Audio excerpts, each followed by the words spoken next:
Promise, sabi ko sa inyo mag-vlog ako ngayong tanghali, no? Kasi may pupuntahan tayong napaka-importanting goal for today. Woo! Nandito na naman tayo.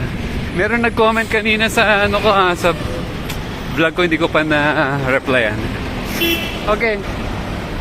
Mabilisan lang. Ang babait ng mga taga Cebu. Mga kaway. Ayan. Okay. Papunta na po tayo sa ating goal for 4 months na po natin itong pinagplanuhan. Sa bakas matutuloy na po natin. Nandito tayo sa Molave Street na merong Molave Sweets.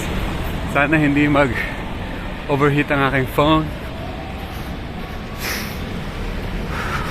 Okay, galing po tayo sa seminar. Ang pinag-usapan namin kanina sa seminar is setting goals. Paano ba mag-set ng goals and get your goals? So 4 months ago, ginol ko to na makabalik ako dito sa Cebu. So, na-achieve ko yung ibang mga goals. Pero isa sa mga hindi ko nagawa nung pumunta ako dito last June is kumain ng buffet. So ngayon, we're going somewhere.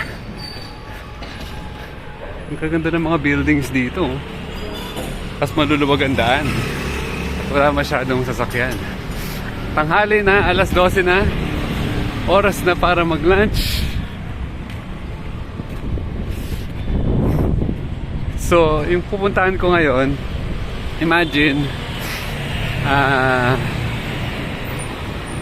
lunch.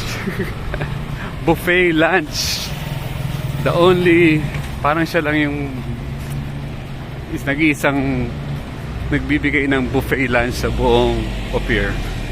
Buong Luzon, Visayas, Mindanao. Kuha ng imoy. Imong na Video lang, video. Okay, andito na tayo, malapit na tayo sa ating papuntahan. To, wow, ang ganda dito. Ano to? Kay Mito yata itong puno na to. Okay, malapit tayo. Short walk lang, oh. Wala pang 3 minutes yung walk natin. So pagpasok na lang natin doon, ipapakita ko sa inyo kung ano yung mga ino-offer nilang food. Okay, para ma-entice naman kayo na pumunta dito sa Cebu City. Dito sa Cebu City, pwede mo makita dito po makikita ang Vegan Cebu City. Yan, oh. Wow, ang dami ng tao. Hello sir, Hi sir. to Vegan City. Nagpa-vlog ako. Sakto naman. Na-create kita. Ano siya, dual camera. Kamusta ka naman? Ay, Marami bang tao? sir. Wow, amazing. Nag-start na pala. 12 kanina. 12 Saktong 12? Okay. Magbabayad ba muna o bukas na? Mamaya na po. Magbayad ka lang kung satisfied ka. Wow! Uy, pwede daw libre. Hindi ka satisfied, pwede wala mo. Wow. So, anong name ulit, sir? Jezreel sir. Ha? Jezreel. Jezreel. Great. Okay pala dito. Kain muna bago bayad. First time mo yung buffet no? Kasi last time Hindi ako naka-buffet. Ngayon ako makaka-buffet. With your friends. Last June ako na po.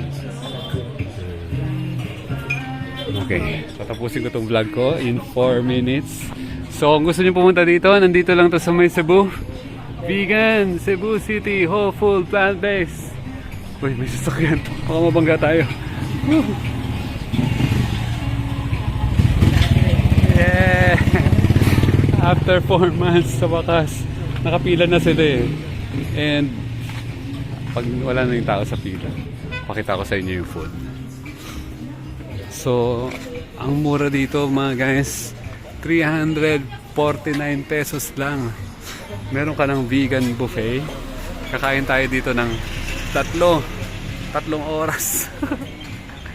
Hindi ako kumain ng breakfast. Kagabi ang dinner ko, hindi rin ako nag-dinner kagabi. So, nag-prepare talaga ako for today para sa pagkain na to. From Vegan Cebu City. Dami na nakapita. Ilan sila? 1, 2, 3, 4, 5, 6. Mukhang parami pa yung tao. Pipila na nga ako.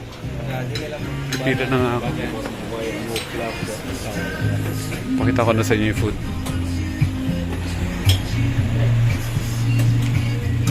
Tofu, teriyaki, mushroom, sisig,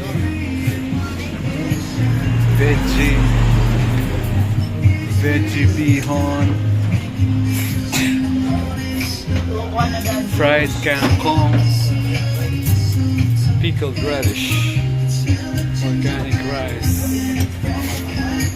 Wow! Okay, yan po yung kakainin natin mamaya.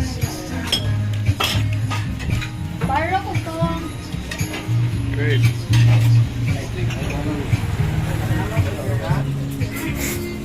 So paano ko narating to? Search lang kayo sa sa Google Maps. Meron din sila sa Facebook. Vegan Cebu. Dahil pa nakapila eh. Kakain na tayo maya-maya. Pila na ba ako? Pila muna ako, no? Tapos ipopost ko muna to. Okay? Ulitin lang natin. Meron tayo dito. Ano to? Parang guyabano. Guyabano ba to? Yes, sir. Wow, amazing. Tapos meron siyang Pico. Ano kaya ang una eh? Hindi ko na malaman. Rice. Hindi ko unahin ang rice. Parang gusto ko unahin yung soup. Tapos pickled radish. Oh, ito gusto ko fried. Unahin ko na to. Fried kangkong.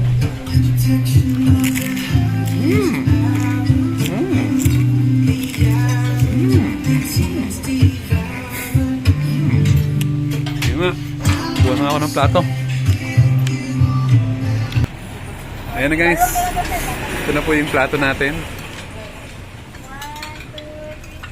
Wow, masarap to. This is teriyaki.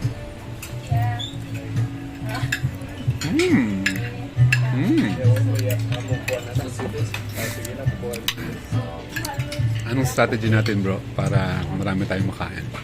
Unti-unti lang na. Slow eating lang.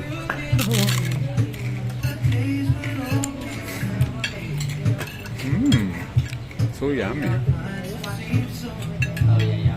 So, kung gusto niyo pong pumunta dito, dito lang po to sa Campo Town, no? Campo Town, Cebu City.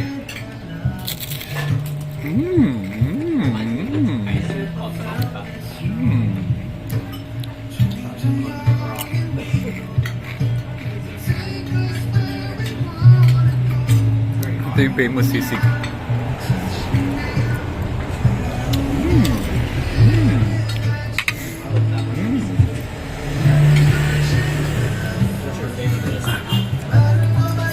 Sarap. Sarap.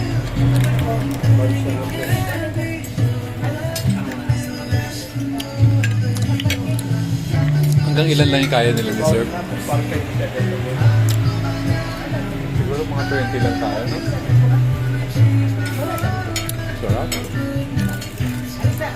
Lagi siya, siya parting din sa lubangan na to. Kubangan? Oo. Pwede na siya din. Okay na siya. Waboy.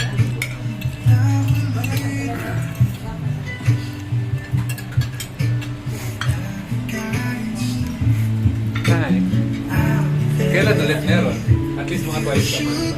Yes po. Mga ano naman. December first week ata. First week December. Sila na tayo. Every other Saturday. Or depende. Selected Saturday. First Saturday of the... Kasi may ano, na-change yung schedule namin for December. So, first Saturday of December. Yung next naman. After, baka next week lang. Next week lang. Dito, oh. Next week. Pero ibang set na naman yan. Ibang set of menu. Ah, dito pa kayo sa Cebu? Dito pa. Sir. Ibang set na naman. I'll make sure I'm still here. Para ma-maximize talaga natin. Okay.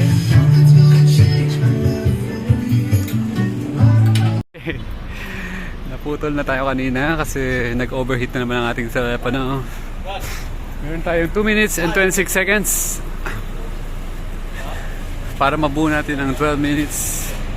Ay, grabe, may na-realize tayo sa pagbubuffet. Talaga kung magbubuffet ka, kailangan handa ang iyong malaking tiyan. Ngayon ko lang na-realize na masyado ko na palang napalit ang aking tiyan.